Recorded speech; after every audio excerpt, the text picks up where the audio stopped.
প্রিয় দর্শক, পৃথিবীর যে যে প্রান্ত থেকে আমার ভিডিওটা দেখছেন সবাইকে আমি সাদর আমন্ত্রণ জানাচ্ছি। সবাই আমার সালাম এবং আদাব নেবেন। বন্ধুরা, আমি আজকে যে ভিডিওটা করতেছি সেটা হচ্ছে আপনার পোল্যান্ড বিষয়ে। তো পোল্যান্ড নিয়ে আমার কাছে এখনো অনেক ধরনের ইনকোয়ারি আসতেছে। অনেকে বলতেছে ভাই পোল্যান্ড তো ভাই বাংলাদেশ থেকে ফাইল নিতে আছে, তো কেমনি কি আমাকে অ্যাপয়েন্টমেন্ট নিয়ে দেন, ঠিক আছে। ইউনিট সরকার আসার পরে তো সবকিছু মোটামুটি একটা ইজি হয়েছে, এখন সবকিছু নাকি বাংলাদেশে জমা দেওয়া যায়। তো পোল্যান্ডের ফাইলটা আসলেই বাংলাদেশে জমা দেওয়া যায়, আপনি এটা অবাস্তব কোনো কিছু না।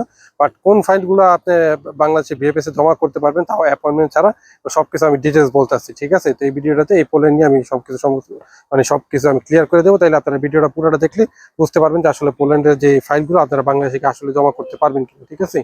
তো ভিডিও মেইন টপিকে চলে যাওয়ার আগে আপনাদের কাছে একটা অনুরোধ, যারা আমার ভিডিওটাতে প্রথম এবং আমার চ্যানেলটাতে নতুন, অবশ্যই আমার চ্যানেলটা সাবস্ক্রাইব করে নেবেন এবং ভিডিওটা দেখার পর যদি ভালো লাগে তাহলে অবশ্যই আমার ভিডিওটা শেয়ার করে দেবেন, ঠিক আছে।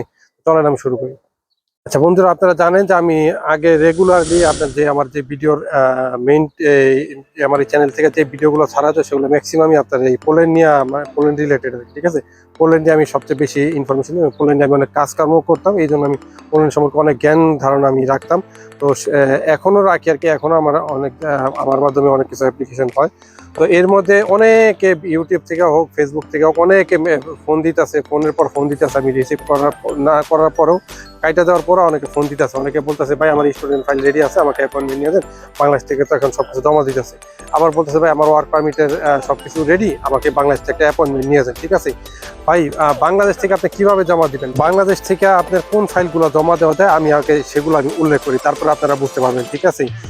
বাংলাদেশ থেকে আপনি যেগুলো ভিজিট সি টাইপের যেগুলো আছে, সি টাইপ ক্যাটাগরি, যেগুলো সেনজেনের ভিসা, পোল্যান্ডের যে ভিজিট ভিসা, পোল্যান্ডের যে বিজনেস ভিসা, যে মানে শর্ট টাইম যেগুলো আছে সেগুলো আপনি বাংলাদেশের মধ্যে সুইডেন এম্বাসিতে থেকে আপনি ইস্যু করতে পারবেন, ঠিক আছে। ইভেন ফ্যামিলি যে আপনি যদি ইসের মধ্যে থাকেন, যদি আপনার পোলিশ নাগরিক হয়ে থাকেন, আপনার যদি পোলিশ পাসপোর্ট থাকে বা অন্য কোনো দেশের পাসপোর্টও থাকে, ঠিক আছে, মানে সেনজেনের কোনো, তাহলে আপনারা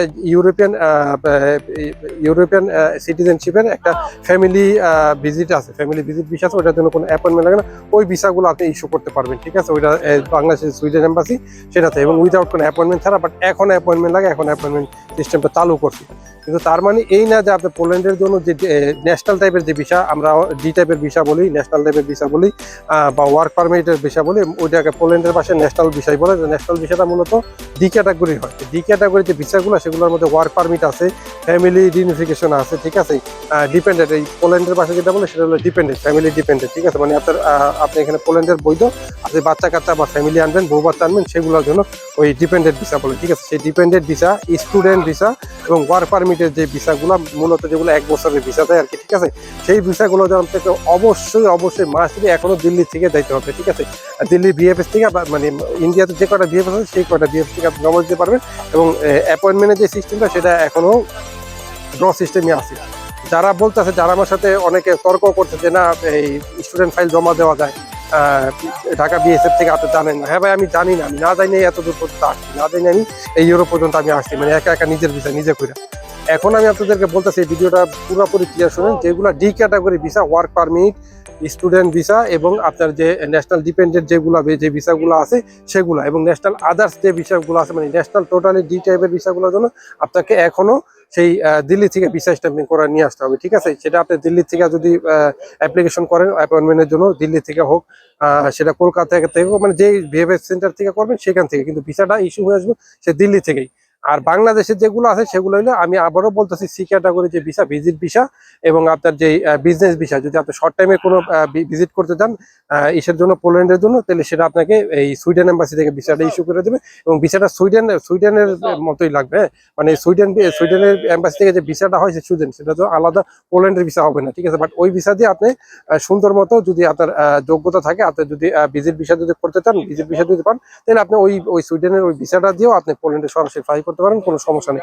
ইমিগ্রেশনে যদি জিজ্ঞেস করে যে তো সুইডেনের ভিসা, তুই পোল্যান্ডে আসছিস কেন, ওখানে আপনি বলবেন যে আমি এখানে পোল্যান্ডের জন্য অ্যাপ্লিকেশন করছি, বাট আমাদের দেশে ওই পোল্যান্ডের নাই, এম্বাসি নাই, তো এখানে সুইডেন এম্বাসিতে এই অ্যাপ্লিকেশন অ্যাকসেপ্ট করে সুইডেন এম্বাসি থেকে ভিসাটা ইস্যু করাইছি, দ্যাটস অল, ঠিক আছে। তো সি ক্যাটাগরি ভিসা যেগুলো আছে শর্ট টাইপের, সেগুলো আপনি এই বাংলাদেশের বিএফএস থেকে ইস্যু করতে পারবেন, বাট ডি ক্যাটাগরি ভিসার জন্য অবশ্যই আপনাকে দিল্লিতে যেতে হবে।